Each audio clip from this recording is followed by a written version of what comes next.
is going on, guys? It's the Mad Dragon. We're back doing our final team announcement for the Six Nations. We're on to Italy today. Italy, who may just cause a couple of upsets. The Six Nations. I've got this gut feeling this year Italy might do so. Now, Italy have come under fire the last few years. You know, they're not getting the consistent win in the Six Nations. There's a lot of talking points around whether they, should be dropped out of the Six Nations, what have you. Over the last couple of years, they've been rebuilding, and they've started out with a very young team, a very inexperienced team, and it's meant that those wins have been harder to come by. That score differential that they've been losing by has been closing up. But as we get round to the end of that World Cup cycle, where other teams are facing massive rebuilds now, brand new teams being brought in, Italy are a young team. It's sort of carry on as usual. Now, they have announced, I think, 5 debutants across this. This is not the official graphic from them. I had to go and get this from the guys over at The Good, The Bad, and The Rugby, because I could not find any sort of Italian graphic on any of their social media pages to let me know the team. So hopefully it's all going to be correct as we go through. But 5 debutants coming in, but the rest of the team is sort of carry on as normal. So we're going to run through who we think some good picks, some bad picks, give a bit of a reaction to it. Any omissions missed out from the team, go over some of the old injury news, and also talk about who would make that starting 15 for me going up against England in the Stadio Olimpico. If you enjoy the style of video, make sure you hit the old like button. We've already done one of these types of videos for all the other teams, so make sure you go check those ones out after this one if you haven't already. So starting out in the prop section then, a lot of new props coming in here as well. And so we got Ceccarelli, Fischetti, Nocera, Rizzoli, Spagnolo, and Zlocci coming in there. Now, 3 new debutant props for Italy. Now, Italian props, not my great area of expertise. So if any of you hardcore Italian subscribers on the channel, I hope we have a few, drop it down in the comment section which one of these new boys should we be keeping the big eyes out for. Now, in terms of, you're starting 15, where are you looking? I mean, Fischetti for me is going to be that starting, prop that's going to be in there and that loose head, right? I don't know a lot about the new lads coming in there, so hopefully they'll be, making a big impact and getting some good game time over the course of this Six Nations. In terms of the hookers then, we have Lucchesi, Manfredi, and Nicotera coming in. So no Luca Bici. I couldn't find any mention of him being out with an injury or whatever, but might have slipped past me. So in terms of high caps for hooker, missing out a little bit there for Italy. This front row might be a little bit vulnerable over the course of the Six Nations. I feel like England, we're a tough team in terms of the forwards. We know Italy love the set piece and stuff going on in the scrums and the mauls and stuff. It's where they've got tries before going through those mauls.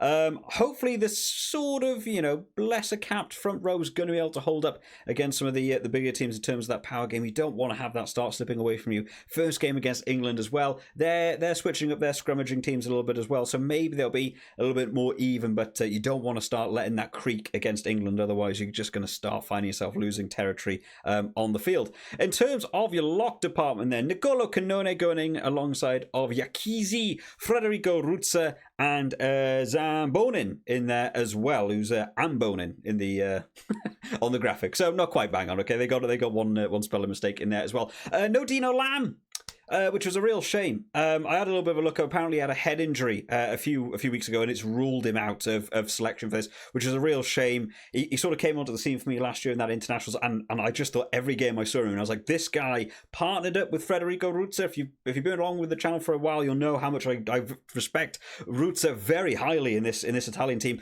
And I thought Dino Lamb was coming in there to really play a big part in that lock department. So missing out on the Six Nations for him, really big blow. In terms of looking at this, the England game, I imagine they're looking at Ruzza and Cannone to play alongside each other in that lock department. Again, we'll see how that gets on. In our back row, we have another Cannone. We have Lorenzo Cannone going in alongside of Favretto, Isaacor, who's a new name for me, Lamaro, Negri, Vincent, and Zuliani in there as well, who loves to make an impact, normally from the bench, to be fair. Doesn't get a great deal of starts for this team. Starting 15, going up against England, for me, I'm probably looking at Negri, Lamaro, and Cannone as well for that back row. I would try and have a bit of experience just to settle that down, especially if maybe you've got a bit of a newer front row going on. I'd have some experienced heads going on in that back row for me. On to the backs then, the scrum halves. Alessandro Garbisi goes in alongside of Pajarello and Stephen Varney. Now, Garbisi and Varney for me have been the two sort of fighting out. Pajarello's been slowly creeping his way in. I still think for me, Stephen Varney is probably your guy you're looking at for starting off in that game, trying to bring some pace against England, try and get Italy on that front foot, which we know they can do. I think back to that World Cup now with Italy and how they performed in that game against Uruguay, which I think for me was probably one of the big telling points about that Italy team and where they were. They had such an awful first half, and Uruguay were just sort of taking over. They came out in that second half and they just turned it around. It's a real sign of what this Italian team can do, but you've just got to do it against some really high performing teams. But home advantage in that first game, getting the pace up and getting the ball out quickly. Stephen Varney might be your choice for me there. In your fly half position then, Tommaso Alan and Garbisi are your two. They stand out to me. I can't sort of find a third that would maybe slot in there or who would take over that. To me, it's looking like they've only gone for two, of course. They did experiment a bit with Garbisi and Alan. They were one playing at 10 and moving the other one to the inside centre as well. But they doesn't look like they've got the greatest of depth to fill in that 10. I'm not sure if someone else in the team, outside of my knowledge, can also slide into that fly half position. Looks like they've gone for the two standard 10s for me. In your centres then, we have Brex, Menoncello, Mori, and Zanon coming back in, who I feel like they've missed a bit of Zanon. Zanon, I think he went out with an injury, right? Did he last Six Nations have a bit of an injury after playing pretty well? That centre partnership, where are you going? I might be looking at Zanon and Brex. For me, that might be where I'd be going for my sort of 12-13. And then in that back three, Bruno, Capozzo, Monteioani, Gessi, and Pani coming in there as well. Now, Bruno hasn't impressed me for a while, in all honesty. Poor on, Bruno, I'm not trying to be mean.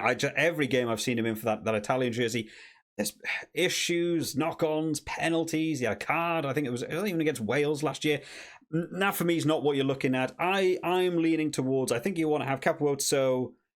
You know what, actually? I tend to prefer Capozzo on the wing than when he plays fullback. I think his style of play, I personally really like him on the wing. I think sometimes when he's playing fullback, he gets a little bit too mindset on being the counter-attack runner, being the guy who needs his hands on the ball, not looking for a pass. He's always looking for the kick. When he's on the wing, he's away and he's doing awesome stuff. I would put Capozzo on the right wing. I would have Monteioani on the left wing, and I'd probably put Pani in fullback, where I think he did a couple of games over last year. So that would probably be my back three. I'm really liking where this Italian team is actually going, to have a young team coming in to this tournament.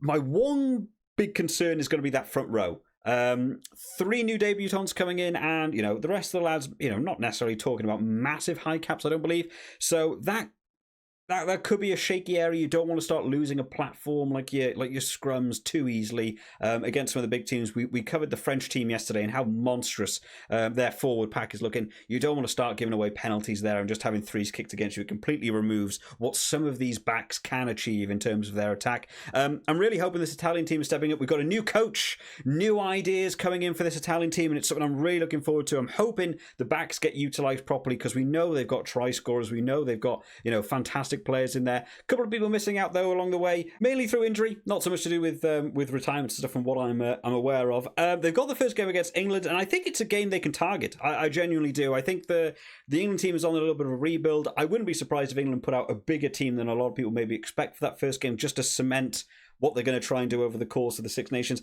The Wales team, it's looking a bit shaky on paper. A lot of new players coming in. They don't look like they've got a great team to, go straight into this. I think Italy have got a little bit unlucky that Wales aren't the first game up. I think if Italy were playing Wales in the Stadio Olimpico and where both teams are at right now, I think Italy would actually be able to take that one. I think we would be able to see a repeat of, them winning against Wales in the Six Nations 2 years ago.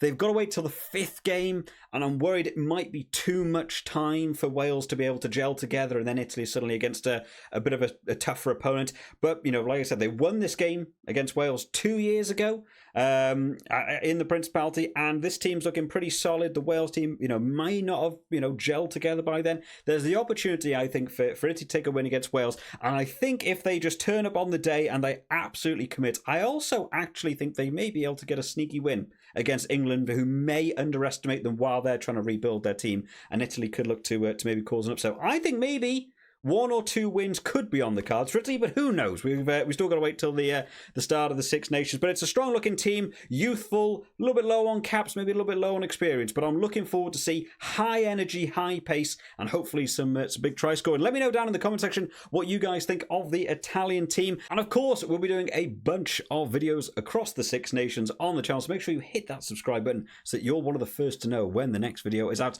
I hope you've all enjoyed this one today, guys. I'll see you all next time. Bye-bye.